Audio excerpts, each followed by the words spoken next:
You are listening to Walking Home from the ICU. We will be exploring how to save and preserve lives in the ICU. All opinions and views shared are unaffiliated with any organization.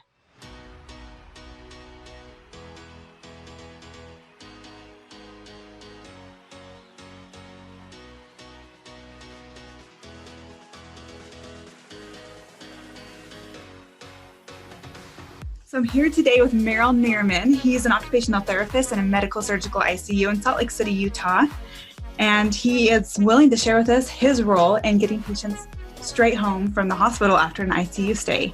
Merrill, thanks for joining us. My pleasure. Thank you for having me. Can you tell us a little about your role in the ICU? So as an occupational therapist, we get the orders when the patients come in to do the evaluation, and then based on what the patient's able to do at the time, work with them to get them to their maximal functional level. We do everything from simple range of motion to getting them up, walking them down to the shower room, having them take their own shower, getting dressed, standing, and do their grooming, brushing teeth, washing hands, washing face. We do the whole thing. But this is an ICU, right? So a lot of people are really sick. So what is it like? Like you said, you do it according to what they can do. Mm-hmm. How does that vary? I mean, even when they're on mechanical ventilation, some of them on breathing machine, how do you work with them then?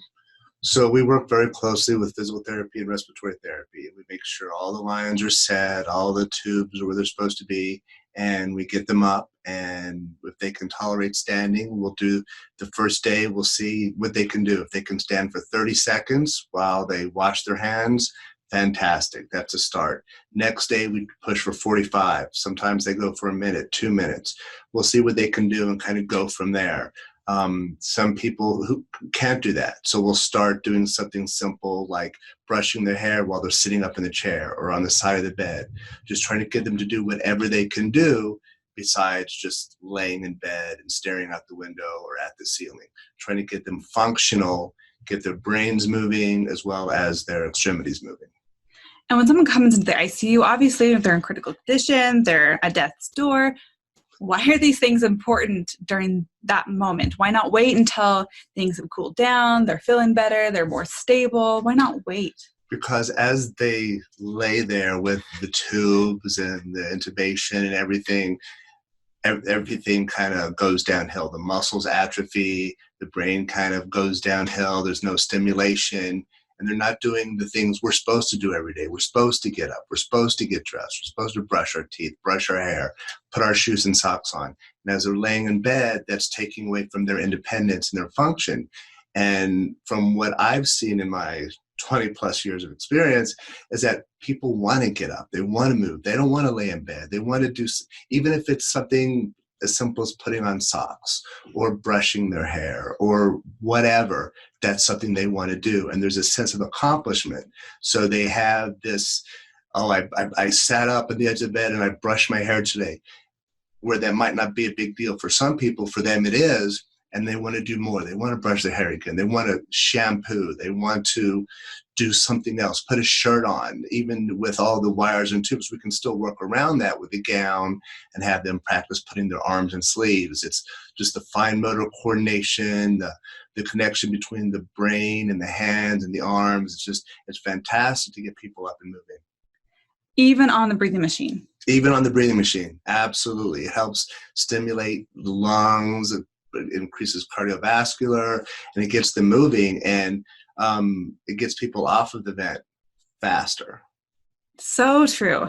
And I've seen patients in there with an iPad. You're doing cognitive therapy with them. Right. What is that for, and what's that like? So we're working closely with speech therapy on cognition, and with the iPad, when people are vented, obviously they can't speak. So we have different applications on the iPad, or if they're not comfortable using the iPad, they have their own iPhones or Android, and there's many apps that they can communicate with. Like one of my favorites is text to speech, where they text and then they hit a play button and it speaks for them.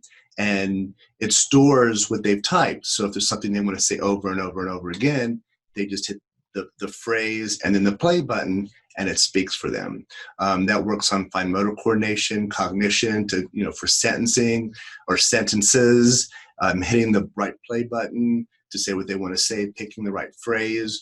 And that's a lot easier for some people than writing, because writing, once the page is full, it's usually thrown away. So they have to write the same thing over and over again. Oh, yeah. And on one hand, that's okay, but with the tablet or the phone, it's just much easier to type it out and hit play, and it speaks for them. And a lot of people like that actual speaking and having that sound.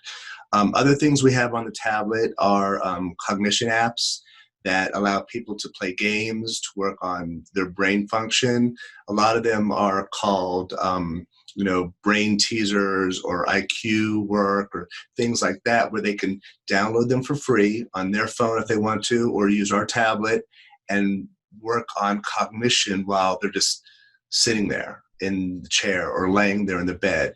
TV is great, but it's just on. There's no real interaction. With the tablet, there's, again, fine motor, eye-hand coordination, cognition, and it helps them stay stimulated, which helps encourage patients to do more because they're not just laying there like a lump.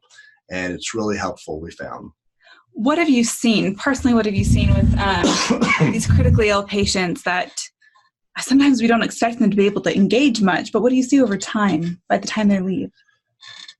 From the time certain patients get here to the time they leave, we've seen such improvement, not just with the physical of walking or getting the vent taken out, just the cognition of not falling back, of not losing ground, of at least staying where they were and then increasing. And then when they leave, there's so much gratitude. Like, I didn't just lay there. I was able to play a game on the tablet. I was able to talk with someone, even though I had the vent in. And it's so much better for me, and they're very grateful and usually pretty happy.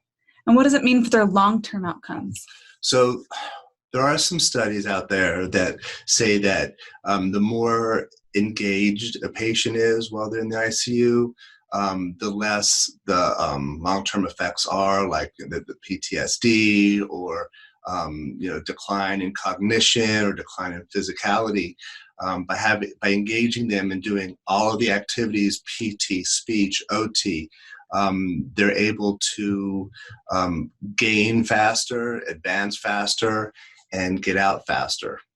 Yeah, that's so true. One of our an ECMO survivor that was awake and mobile was given occupational therapy during his ICU stay, and he talked about how he thought it was just ridiculous that they were trying to play dominoes with him. Mm-hmm. He just didn't understand why, and now he looks back because he didn't realize how long he was going to be there, what it was going to be like, how crazy it was going to make him to look at the same four walls. And so now he is so grateful. And his experience just sounds so different than some of the other survivors that, they only had the back of their eyelids to look at, and that just turned into hallucinations and terrible experiences in PTSD. And your survivors get to remember those small victories and that progress and actually working towards their own discharge home. Yeah, and they do remember that. They feel better for it. And it's, our bodies are meant to move. We're supposed to do things. And when you're just laying there against your will and not being able to do anything, it really takes a lot out of you. And even something as simple as playing Candy Crush for 10 minutes during therapy, or being able to keep the tablet and being able to do a brain game, that's so stimulating and helpful that, people, you don't see it on such a small level, but as it gains and grows and they're able to do more and more, and they come off of the vent and they're able to do so much more, it's so helpful. And what does it mean to you as an occupational therapist to work in an environment and a culture that allows your patients to participate in occupational therapy throughout their ICU stay? It's so nice. When I first started, when I did acute care in another state, another hospital, obviously, ICU evals were basically just do the eval and then if they were vented, just do range of motion. There wasn't a lot of stimulation. You just come in, move their arms so they don't get contractures in their arms. PT would do their legs. Sometimes we try to sit them up if they were a little more awake. Excuse me. Going from there to here where, we're fully engaged. We go in and we're in it with them and we're pushing, and even if they don't want to be pushed, then they know deep down that it's going to help.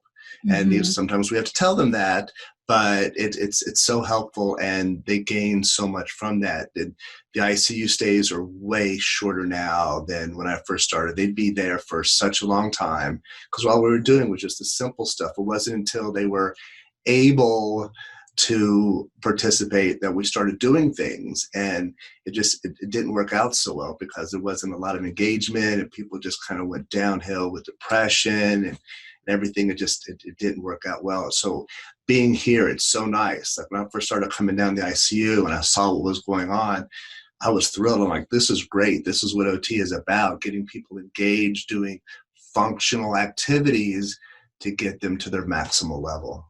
And you can only do that with people that are awake, that have fairly clear brains, and are calm. Mm-hmm. Mm-hmm. Yeah, that's amazing. And what does that mean to you and the satisfaction of your career? So I did spinal cords for a long time before I came here, and there was some satisfaction there. But here you see it so much more because with spinal cord injured patients, it was such long-term, mm-hmm. a long time. And here you see people get better in just, a couple of weeks. A patient comes in and, they're intubated and, they're a little confused, but you see them gain something, if it's not every day, it's every couple of days. And then the intubation comes out and they're able to communicate a little bit better. They can talk, and they actually say, I really appreciate the tablet, or, just brushing my hair, or, trying to put a sock on, because that was something I did every day. Mm-hmm. And as most people say, you don't realize what you had until you lost it. Yeah. And so they get this sense of, oh yeah, I really want to work so much harder now. And it's so nice to hear that from the patients themselves, just how appreciative they are.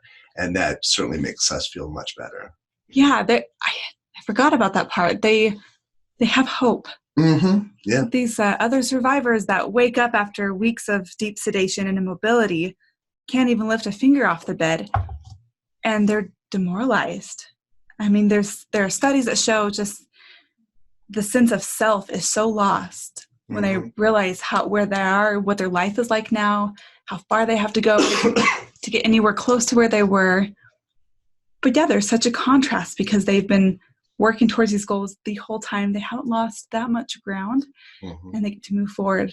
Thank you so much for all your good work in preserving function. You bring such an important insight and expertise into our team, and you help people go back to their lives and actually function. So thank you, Merrill, for sharing your expertise and wisdom. My pleasure. Thank you for having me. Appreciate it. If you want to join in on the conversation, leave a voicemail at 801-784-0472 or reach out to me on